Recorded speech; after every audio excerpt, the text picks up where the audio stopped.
Je vous remercie pour ces réponses, monsieur le rapporteur, et après, moi, j'ai encore 2 questions. Allez.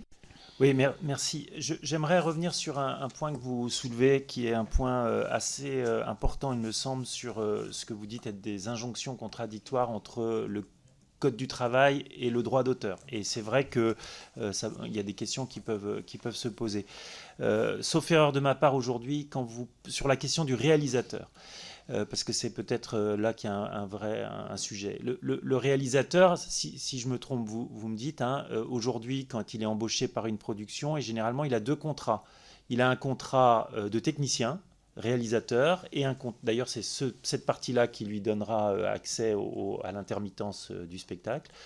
Et il a un contrat d'auteur, si pas tout le temps, mais s'il est auteur du film, s'il est réalisateur du film, ou alors, justement, moi, il me semble il est aussi auteur de l'œuvre qui est constituée par le film. Et donc, là où vous nous dites qu'il y a un problème, il y a une difficulté, c'est que le Code du travail permet à la personne d'être mis de côté, d'avoir des mesures conservatoires pour protéger l'ensemble de l'équipe, et ça, vous l'avez fait par de la manière dont vous l'avez fait, et puis on peut peut-être imaginer d'autres manières.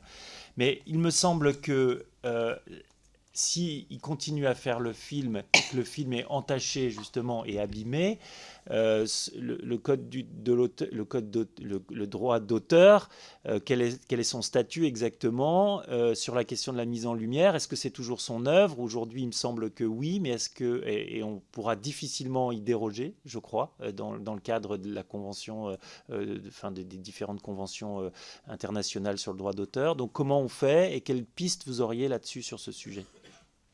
À vous, et après, je vous poserai Peut- moi des questions. Oui, peut-être vous répondre sur la question des contrats. En fait, les contrats, il y a 2 contrats. Il y a le contrat de réalisateur, mais où il y a également une part auteur. Il y a une part auteur et une part technicien dans le contrat du réalisateur, parce qu'il est auteur de l'œuvre, même quand il n'a pas écrit le scénario, mais le fait même d'en être le réalisateur, il en est également l'auteur.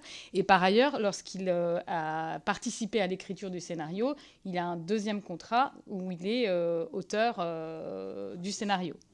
Exactement. Donc, pardon. Alors, donc sur la question de est-ce qu'il doit rester auteur, c'est ça Non, c'est comment on fait? Parce que Madame Girard. En fait, en fait, la contradiction, elle est que quoi qu'il arrive en France, le réalisateur a ce qu'on appelle le final cut, et que c'est le seul qui a le droit, en respect du droit d'auteur, de signer l'œuvre. Et tous les partenaires qui viennent financer un film investissent dans un film et choisissent d'être partenaires de ce film parce que c'est l'œuvre de telle personne. Donc la difficulté que l'on rencontre, c'est en vertu du contrat d'auteur qui est signé, on ne peut pas décider au milieu du film de changer le réalisateur et de dire que finalement ce sera l'œuvre de quelqu'un d'autre. Donc c'est...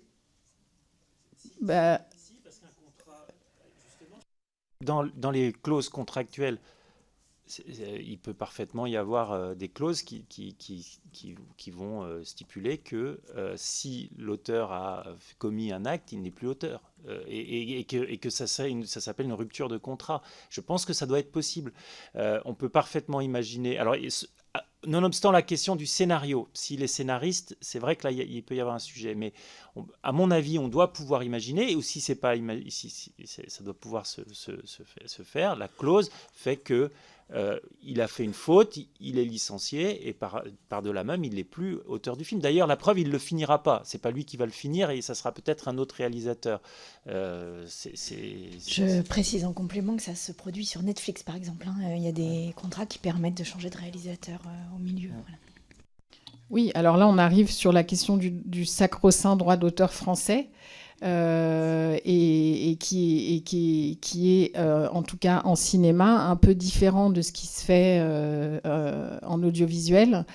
Et je le redis,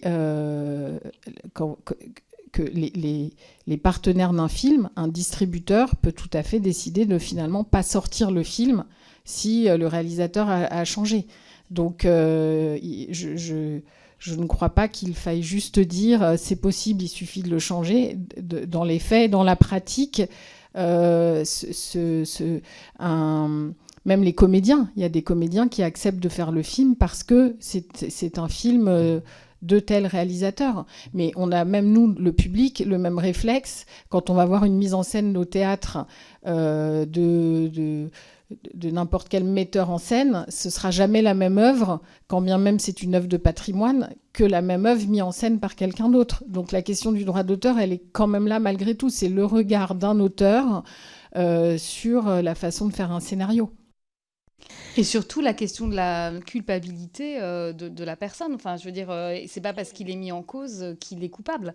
Et le temps de la vie d'un film, que ce soit son tournage, mais même son exploitation, n'est pas forcément le même que celui de la justice. Donc on n'aura pas forcément une réponse judiciaire pendant le temps de l'exploitation du film.